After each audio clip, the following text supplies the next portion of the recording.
Good morning, students. So now let us start with your next topic of grammar. So the next topic is the modals or modal auxiliaries. So what are the auxiliaries? Auxiliaries are simply the helping verbs. Okay, for example, in a sentence there are two kinds of verbs. Some are the helping verbs and the others are the main verbs. For example, I shall do it. Now, shall is the helping verb or auxiliary and do is the main verb. Okay, so modals ਕਿਹੜੇ ਹੁੰਦੇ ਆ? Modals are those helping verbs which cannot do without the main verbs. ਮਤਲਬ ਜਿਨ੍ਹਾਂ ਦੇ ਨਾਲ main verb ਲੱਗਦਾ ਹੀ ਹੈ। Clear, ਉਹਨਾਂ ਨੂੰ ਆਪਾਂ ਕੀ ਕਹਿੰਦੇ ਆ? ਮੋਡਲ ਆਕਸੀਲਰੀਜ਼। ਸੋ ਦੇਖੋ ਇਹਨੂੰ ਹੁਣ ਸੋ ਥੀਸ ਆਰ, ਤੁਸੀਂ ਇੰਨਾ ਬਸ ਦਿਮਾਗ 'ਚ ਰੱਖੋ that these are the helping verbs. Clear, so ਦੇਖੋ ਕਿਹੜੇ ਕਿਹੜੇ ਮੋਡਲਸ ਹੈਗੇ ਆ। So modals are will, shall, would, should, may, might, can, could, must, ought to, need, dare, used to. So I shall repeat. देखो है no, will, shall, would, should, may, might, can, could, must, ought to, need, dare, used to. So these are the modals, or you may say modal auxiliaries. Yeah? Auxiliaries simply means helping verbs. So देखो ਇਹਨੂੰ, this is very easy. So ਕਿੱਥੇ will ਲੱਗਣਾ ਤੇ ਪਹਿਲਾਂ ਆਪਾਂ ਇਹ ਕਰਦੇ ਹਾਂ ਕਿ ਕਿੱਥੇ will ਲੱਗਣਾ ਤੇ ਕਿੱਥੇ shall ਲੱਗਣਾ। So ਦੇਖੋ ਇਹਨੂੰ, the use of modals. First ਦੇਖੋ will. So will ਕਿੱਥੇ ਆਂਦਾ? So will is used to express simple future. clear, ਜਦੋਂ ਆਪਾਂ ਇੱਕ ਚੀਜ਼ ਦੀ ਗੱਲ ਕਰ ਰਹੇ ਜਿਹੜੀ ਕਿ ਹੋਏਗੀ ਫਿਊਚਰ ਦੇ ਵਿੱਚ, ਤਾਂ ਆਪਾਂ ਕੀ ਯੂਜ਼ ਕਰਦੇ ਹਾਂ? We use will. For example, it will rain tomorrow, he will go to college tomorrow. Clear, so ਆਪਾਂ ਕੀ ਕਰ ਰਹੇ ਹਾਂ? We are talking simply about what will happen in future। ਕਿ ਇੱਕ ਆਪਾਂ ਦੱਸ ਰਹੇ ਹਾਂ ਕਿ ਹੋਏਗਾ। So it will rain tomorrow, he will go to college tomorrow. Clear, ਹੁਣ ਤੁਸੀਂ ਇੱਥੇ ਦੇਖੋ, next is to express willingness, intention, wish. So ਇਹਨੂੰ ਹੁਣ ਧਿਆਨ ਨਾਲ ਦੇਖੋ ਕਿ ਅਦਰਵਾਈਜ਼ ਜਦੋਂ ਆਪਾਂ ਆਏ ਵੀ ਲਗਾਉਂਦੇ ਹਾਂ ਤਾਂ ਉਹਦੇ ਨਾਲ ਫਿਰ ਕੀ ਲੱਗਦਾ? ਸ਼ੈਲ ਲੱਗਦਾ। ਅਤੇ ਹੀ, ਸ਼ੀ, ਇਟ, ਦੇ ਨਾਲ ਕੀ ਲੱਗਦਾ? ਵਿਲ ਲੱਗਦਾ। ਬਟ ਇਨ ਸਮ ਕੇਸਿਸ ਆਏ ਦੇ ਨਾਲ ਵੀ ਵਿਲ ਲੱਗ ਸਕਦਾ, ਵੀ ਦੇ ਨਾਲ ਵੀ ਵਿਲ ਲੱਗ ਸਕਦਾ। ਕਲੀਅਰ, ਜਦੋਂ ਆਪਾਂ ਆਮ ਗੱਲ ਕਰ ਰਹੇ ਹਾਂ ਕਿ ਆਈ ਸ਼ੈਲ ਗੋ ਟੂਮੋਰੋ। ਕਲੀਅਰ, ਸੋ ਜਦੋਂ ਆਪਾਂ ਸਿੰਪਲ ਫਿਊਚਰ ਦੀ ਗੱਲ ਕਰ ਰਹੇ ਹਾਂ ਉਦੋਂ ਕੀ ਆਏਗਾ? ਆਏ ਤੇ ਨਾਲ ਤੇ ਵੀ ਦੇ ਨਾਲ ਕੀ ਲੱਗੇਗਾ? ਸ਼ੈਲ ਲੱਗੇਗਾ। ਪਰ ਜਦੋਂ ਅਸੀਂ ਕੋਈ ਆਪਣੀ ਖਾਸ ਮਰਜ਼ੀ ਦੱਸਣ ਲੱਗੇ ਹਾਂ, ਕੋਈ ਆਪਣੀ ਅਸੀਂ ਰਜ਼ਾਮੰਦੀ ਦੱਸਣ ਲੱਗੇ ਹਾਂ ਜਾਂ ਆਪਣੀ ਵਿਸ਼ ਦੱਸਣ ਲੱਗੇ ਹਾਂ, ਫਿਰ ਆਏ ਦੇ ਨਾਲ ਵੀ ਕੀ ਲੱਗ ਸਕਦਾ? ਵਿਲ ਲੱਗ ਸਕਦਾ। ਅਤੇ ਵੀ ਦੇ ਨਾਲ ਵੀ ਕੀ ਲੱਗ ਸਕਦਾ? ਵਿਲ ਲੱਗ ਸਕਦਾ। ਆਈ ਹੋਪ ਯੂ ਅੰਡਰਸਟੈਂਡ ਕਿ ਅਦਰਵਾਈਜ਼ ਜਦੋਂ ਆਪਾਂ ਸਿੰਪਲੀ ਫਿਊਚਰ ਦੀ ਗੱਲ ਕਰ ਰਹੇ ਤਦ ਆਪਾਂ ਆਏ ਅਤੇ ਵੀ ਦੇ ਨਾਲ ਕੀ ਲਗਾਵਾਂਗੇ? ਸ਼ੈਲ। ਕਲੀਅਰ, ਪਰ ਜਦੋਂ ਅਸੀਂ ਇਹ ਦੱਸਣਾ ਹੋਏਗਾ ਕਿ ਸਾਡੀ ਇਹ ਮਰਜ਼ੀ ਹੈ ਜਾਂ ਸਾਡਾ ਇਹ ਡਿਟਰਮੀਨੇਸ਼ਨ ਹੈ, ਫਿਰ ਆਪਾਂ ਆਏ ਅਤੇ ਵੀ ਦੇ ਨਾਲ ਕੀ ਲਗਾ ਦੇਵਾਂਗੇ? ਵਿਲ ਲਗਾ ਦੇਵਾਂਗੇ। ਅਦਰਵਾਈਜ਼ ਕੀ ਲੱਗਦਾ? ਸ਼ੈਲ ਲੱਗਦਾ। ਫੋਰ ਐਗਜ਼ਾਮਪਲ, ਜਦੋਂ ਆਪਾਂ ਕਹਾਂਗੇ I will lend you money, ਤਾਂ ਇਹਦਾ ਮਤਲਬ ਕੀ ਹੈ? ਕਿ ਤੁਸੀਂ ਇੱਕ ਆਪਣੀ ਮਰਜ਼ੀ ਦੱਸ ਰਹੇ ਹੋ। So this is not simple future, it is coloured future in the sense ਕਿ ਤੁਸੀਂ ਆਪਣੀ ਮਰਜ਼ੀ ਦੱਸ ਰਹੇ ਹੋ ਕਿ ਮੈਂ ਤੁਹਾਨੂੰ ਪੈਸੇ ਉਧਾਰੇ ਦੇਵਾਂਗਾ। We will help you. Clear, again ਤੁਸੀਂ ਆਪਣਾ ਡਿਟਰਮੀਨੇਸ਼ਨ ਦੱਸ ਰਹੇ ਹੋ ਜਾਂ ਆਪਣੀ ਮਰਜ਼ੀ ਦੱਸ ਰਹੇ ਹੋ। So we will help you. So next ਦੇਖੋ ਹੁਣ ਥਰਡ 'ਤੇ, to express a request, invitation. Clear, for example ਜਿਸ ਤਰ੍ਹਾਂ ਤੁਸੀਂ ਕਿਸੇ ਨੂੰ ਕਹੋ will you do me a favour, ਤੁਸੀਂ ਰਿਕੁਐਸਟ ਕਰ ਰਹੇ ਹੋ।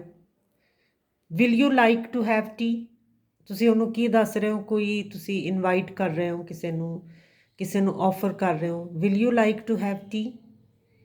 ਨੈਕਸਟ ਦੇਖੋ 4, to express general facts.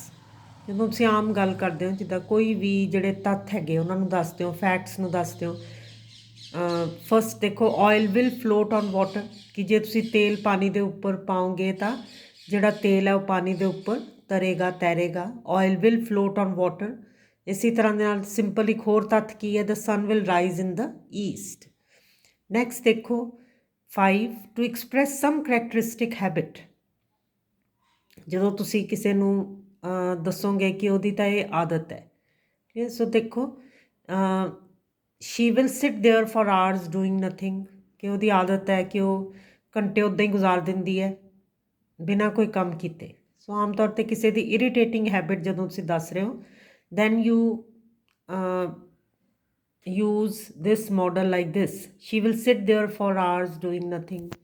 He will tell everyone everything, ਜਦੋਂ ਤੁਸੀਂ ਕਹਿੰਦੇ ਹੋ ਵੀ ਉਹਦੇ ਪੇਟ 'ਚ ਨਹੀਂ ਪਚਦੀ ਗੱਲ, ਹਰ ਇੱਕ ਨੂੰ ਦੱਸ ਦੇਗਾ। ਨੈਕਸਟ ਦੇਖੋ 5 to express threat promise command. So ਹੁਣ ਆਪਾਂ ਜਿਹੜੀ ਪਹਿਲਾਂ ਗੱਲ ਕਰ ਰਹੇ ਸੀਗੇ, ਫੋਰ ਐਗਜ਼ਾਮਪਲ ਆਏ ਅਤੇ ਵੀ ਦੇ ਨਾਲ ਵੈਸੇ ਕੀ ਲੱਗਦਾ, ਸ਼ੈਲ ਲੱਗਦਾ ਹੈ। ਪਰ ਜਦੋਂ ਤੁਸੀਂ ਕਿਸੇ ਨੂੰ ਧਮਕੀ ਦੇ ਰਹੇ ਹੋ ਜਾਂ ਤੁਸੀਂ ਕਿਸੇ ਨੂੰ ਪ੍ਰੋਮਿਸ ਕਰ ਰਹੇ ਹੋ, ਵਾਅਦਾ ਕਰ ਰਹੇ ਹੋ, ਜਾਂ ਤੁਸੀਂ ਕਮਾਂਡ ਕਰ ਰਹੇ ਹੋ, ਆਰਡਰ ਕਰ ਰਹੇ ਹੋ, ਫਿਰ ਆਏ ਅਤੇ ਵੀ ਦੇ ਨਾਲ ਵੀ ਸ਼ੈਲ ਨਹੀਂ ਲੱਗਦਾ, ਫਿਰ ਕੀ ਲੱਗ ਜਾਂਦਾ, ਵਿਲ ਲੱਗ ਜਾਂਦਾ। For example I will teach him a lesson. ਤੁਸੀਂ ਕਿਸੇ ਨੂੰ ਤੁਸੀਂ ਆਪਣਾ ਡਿਟਰਮੀਨੇਸ਼ਨ ਦੱਸ ਰਹੇ ਹੋ, ਕਿਸੇ ਨੂੰ ਧਮਕੀ ਦੇ ਰਹੇ ਹੋ, ਕਲੀਅਰ, ਕਿ ਮੈਂ ਉਹਨੂੰ ਸਬਕ ਸਿਖਾਊਂਗਾ ਜਾਂ ਸਬਕ ਸਿਖਾਊਂਗੀ। ਇਸੇ ਤਰ੍ਹਾਂ ਨਾਲ I will try to improve next time, ਇੱਥੇ ਤੁਸੀਂ ਕੀ ਕਰ ਰਹੇ ਹੋ, ਪ੍ਰੋਮਿਸ ਕਰ ਰਹੇ ਹੋ। ਸੋ ਫਿਰ ਉੱਥੇ ਆਏ ਦੇ ਨਾਲ ਸ਼ੈਲ ਲਗਾਉਣ ਦੀ ਜ਼ਰੂਰਤ ਨਹੀਂ ਹੈ, ਤੁਸੀਂ ਕੀ ਲਗਾਓਗੇ, ਵਿਲ ਲਗਾਓਗੇ। I will try to improve next time. ਹੁਣ ਨੈਕਸਟ ਦੇਖੋ, ਹੁਣ ਆਪਾਂ ਆਉਂਦੇ ਹਾਂ ਕਿ ਸ਼ੈਲ ਕਿੱਥੇ ਯੂਜ਼ ਹੁੰਦਾ ਹੈ। ਸੋ ਸ਼ੈਲ ਇਜ਼ ਯੂਜ਼ਡ ਸਭ ਤੋਂ ਪਹਿਲਾਂ ਟੂ ਐਕਸਪ੍ਰੈਸ ਸਿੰਪਲ ਫਿਊਚਰ। ਜਦੋਂ ਤੁਸੀਂ ਸਿੰਪਲ ਕੀ ਕੱਲ ਹੋਏਗਾ ਤਾਂ ਫਿਰ ਤੁਸੀਂ ਆਏ ਅਤੇ ਵੀ ਦੇ ਨਾਲ ਕੀ ਲਗਾ ਦਿੰਦੇ ਹੋ, ਸ਼ੈਲ ਲਗਾ ਦਿੰਦੇ ਹੋ। For example I shall go tomorrow, we shall play a match, clear. So this is to express simple future. Next ਦੇਖੋ ਟੂ ਐਕਸਪ੍ਰੈਸ ਸੁਜੈਸਸ਼ਨ।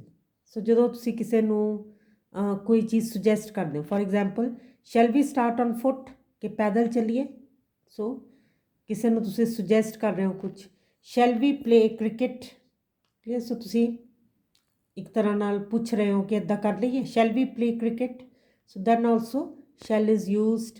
ਹੁਣ ਤੁਸੀਂ ਅੱਗੇ ਦੇਖੋ ਨੰਬਰ 3 'ਤੇ, to express willingness, insistence, intention on the part of the speaker. ਹੁਣ ਇਹਨੂੰ ਦੇਖੋ ਧਿਆਨ ਨਾਲ, ਕੀ ਉਹ ਕਹਿ ਰਿਹਾ ਹੈਗਾ ਕਿ ਜਦੋਂ ਤੁਸੀਂ ਅਦਰਵਾਈਜ਼ ਹੀ ਦੇ ਨਾਲ, ਯੂ ਦੇ ਨਾਲ, ਦੇ ਨਾਲ, ਸ਼ੀ ਦੇ ਨਾਲ ਕੀ ਆਉਂਦਾ, ਵਿਲ ਆਉਂਦਾ, ਕਲੀਅਰ। ਪਰ ਜਦੋਂ ਤੁਸੀਂ ਇਹ ਦੱਸਣਾ ਹੋਵੇ ਕਿ ਉਹਨੂੰ ਇੱਦਾਂ ਕਰਨਾ ਪਏਗਾ, ਮੈਂ ਉਹਦੇ ਤੋਂ ਕਰਵਾਊਂਗਾ ਜਾਂ ਕਰਵਾਊਂਗੀ, ਕਲੀਅਰ, ਮਤਲਬ on the part of the speaker, ਫਿਰ ਕੀ ਆਏਗਾ, ਹੀ ਸ਼ੈਲ ਡੂ ਇਟ ਅਤੇ ਹੀ ਵਿਲ ਡੂ ਇਟ। ਦੋਨਾਂ ਦਾ ਕੀ ਫ਼ਰਕ ਹੈ ਦੇਖੋ, ਹੀ ਸ਼ੈਲ ਡੂ ਇਟ ਅਤੇ he will do it. He shall do it ਦਾ ਮਤਲਬ ਕੀ ਹੈਗਾ ਕਿ ਉਹਨੂੰ ਕਰਨਾ ਪਏਗਾ, ਮੈਂ ਕਰਵਾਊਂਗੀ। ਅਤੇ he will do it the simply ਮਤਲਬ ਕੀ ਹੈ ਕਿ ਉਹ ਇਹ ਕੰਮ ਕਰੇਗਾ। ਇਸੇ ਤਰ੍ਹਾਂ ਨਾਲ ਯੂ ਵਿਲ ਗੋ ਅਤੇ ਯੂ ਸ਼ੈਲ ਗੋ ਦੇ 'ਚ ਕੀ ਫ਼ਰਕ ਹੈਗਾ ਦੇਖੋ, you will go simply means ਕਿ ਤੁਸੀਂ ਜਾਓਗੇ, ਯੂ ਸ਼ੈਲ ਗੋ ਦਾ ਮਤਲਬ ਕੀ ਹੈ ਕਿ ਤੁਹਾਨੂੰ ਜਾਣਾ ਪਏਗਾ, ਠੀਕ ਹੈ। ਸੋ ਇਹ ਫ਼ਰਕ ਹੈਗਾ ਦੇਖੋ ਇਹਨੂੰ। ਇਸੇ ਤਰ੍ਹਾਂ ਨਾਲ ਯੂ ਸ਼ੈਲ ਬੀ ਪ੍ਰਮੋਟਡ ਅਤੇ ਯੂ ਵਿਲ ਬੀ ਪ੍ਰਮੋਟਡ 'ਚ ਕੀ ਫ਼ਰਕ ਹੈ। ਫੋਰ ਐਗਜ਼ਾਮਪਲ ਜੇ ਆਪਾਂ ਕਹਿੰਦੇ ਯੂ ਵਿਲ ਬੀ ਪ੍ਰਮੋਟਡ ਤਾਂ ਸਿੰਪਲੀ ਦਾ ਮਤਲਬ ਕੀ ਹੈ ਕਿ ਟਾਈਮ ਆ ਗਿਆ, ਤੁਹਾਨੂੰ ਤਰੱਕੀ ਮਿਲ ਜਾਏਗੀ। ਯੂ ਸ਼ੈਲ ਬੀ ਪ੍ਰਮੋਟਡ ਦਾ ਮਤਲਬ ਕੀ ਹੈ ਕਿ ਤੁਸੀਂ ਉਹਨੂੰ ਪ੍ਰੋਮਿਸ ਕਰ ਰਹੇ ਹੋ ਕਿ ਤੁਹਾਨੂੰ ਇਹਦਾ ਤੁਹਾਨੂੰ ਤਰੱਕੀ ਮੈਂ ਦਊਂਗੀ, ਯੂ ਸ਼ੈਲ ਬੀ ਪ੍ਰਮੋਟਡ। ਇਸੇ ਤਰ੍ਹਾਂ ਨਾਲ you will receive a gift ਅਤੇ you shall receive a gift ਦਾ ਕੀ ਫ਼ਰਕ ਹੈਗਾ।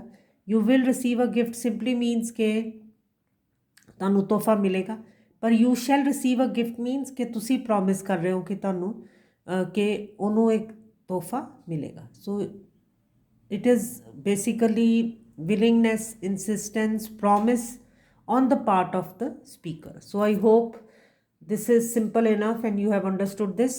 Now let us do some practice.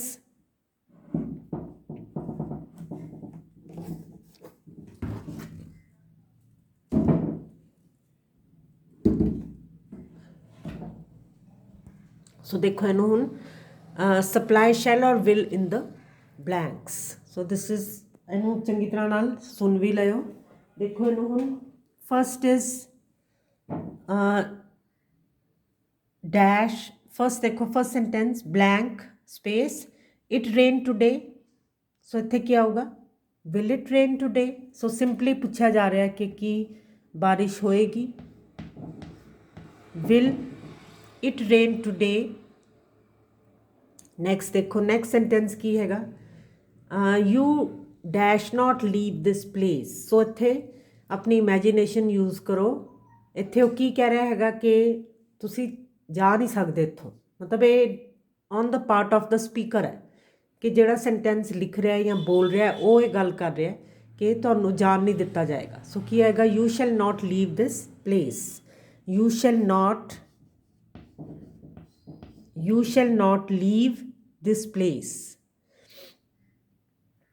Otherwise you ਦੇ ਨਾਲ ਕੀ ਆਉਂਦਾ ਵਿਲ ਆਉਂਦਾ, ਪਰ ਪੂਰਾ ਸੈਂਟੈਂਸ ਪੜ੍ਹੋ ਅਤੇ ਫਿਰ ਉਹਦਾ ਦੇਖੋ ਕਿ ਕੀ ਉਹ ਕਹਿੰਦਾ ਹੋ ਸਕਦਾ। ਸੋ ਕੀ ਕਹਿ ਰਿਹਾ ਹੈਗਾ ਕਿ ਤੁਹਾਨੂੰ ਜਾਣ ਨਹੀਂ ਦਿੱਤਾ ਜਾਏਗਾ। You shall not leave this place. So in grammar also you have to imagine things, you have to use your imagination. ਸਿਰਫ ਲਿਟਰੇਚਰ 'ਚ ਨਹੀਂ, ਗ੍ਰਾਮਰ ਵਿੱਚ ਵੀ।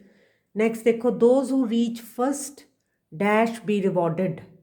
ਥਰਡ ਸੈਂਟੈਂਸ ਦੇਖੋ those who reach first dash be rewarded. So ਇੱਥੇ ਕੀ ਆਏਗਾ ਸੋ ਇੱਥੇ ਉਹ ਕੀ ਕਰ ਰਿਹਾ ਇੱਕ ਤਰ੍ਹਾਂ ਨਾਲ ਤੁਹਾਨੂੰ ਆਪ ਹੀ ਤੁਸੀਂ ਜਦੋਂ ਇਮੈਜਨ ਕਰੋਗੇ ਤਾਂ ਤੁਹਾਨੂੰ ਕੀ ਲੱਗੇਗਾ ਕਿ ਕਿਸੇ ਨੂੰ ਪ੍ਰੋਮਿਸ ਹੋ ਰਿਹਾ।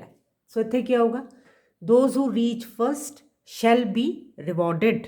Those who reach first shall be rewarded.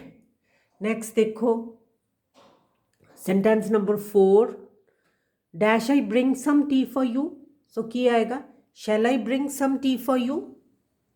So shall I bring some tea for you।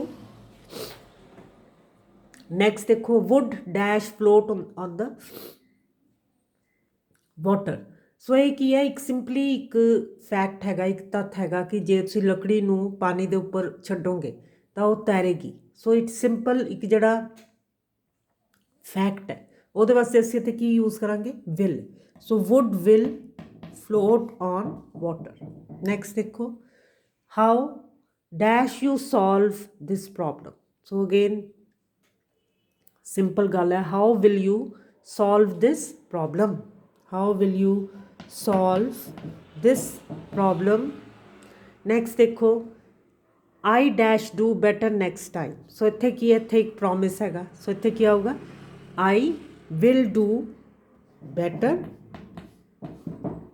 Next ਦੇਖੋ I dash go to Delhi tomorrow. So ਇਹ ਕੀ ਹੈ ਇੱਕ ਸਿੰਪਲ ਫਿਊਚਰ ਦੀ ਗੱਲ ਹੋ ਰਹੀ ਹੈ ਕਿ ਮੈਂ ਕੱਲ੍ਹ ਜਾਊਂਗਾ, ਮੈਂ ਕੱਲ੍ਹ ਜਾਊਂਗੀ। ਸੋ ਇੱਥੇ ਕੀ ਆਏਗਾ I shall go to Delhi tomorrow. ਮਤਲਬ ਇਹਦੇ ਵਿੱਚ ਕੋਈ ਪ੍ਰੋਮਿਸ ਨਹੀਂ ਹੈ, ਕੁਛ ਨਹੀਂ ਹੈ। I shall go to Delhi tomorrow. So now I make an end here and I hope you have understood this।